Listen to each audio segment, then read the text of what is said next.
উড়োজাহাজ বিধ্বস্ত হওয়ার ঘটনাস্থলের আশপাশে চলছে উদ্ধার অভিযান। এরই মধ্যে ব্ল্যাক বক্স উদ্ধারের কথা জানিয়েছেন কাজাখস্তানের পরিবহন প্রধান। দ্রুত সেটি পরীক্ষা নিরীক্ষার মাধ্যমে দুর্ঘটনার প্রকৃত কারণ জানার চেষ্টা চলছে বলেও জানান তিনি।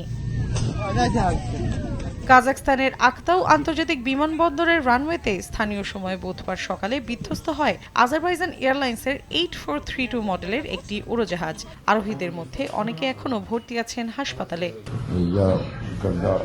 যখন বিমান বিধ্বস্ত হয় তখন আমার স্ত্রী আমার পাশেই ছিল, কিন্তু দুর্ঘটনার পর থেকে আর তাকে দেখিনি। আমি জানি না সে কোথায়।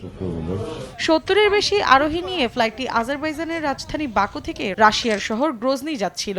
গন্তব্যস্থলে পৌঁছানোর আগে আক্তাউ বিমানবন্দরে এটি জরুরি অবতরণ করে। ইউক্রেনের নিরাপত্তা প্রধানের দাবি, রাশিয়ার আকাশ প্রতিরক্ষা ব্যবস্থাই উড়োজাহাজ বিধ্বস্ত হওয়ার কারণ।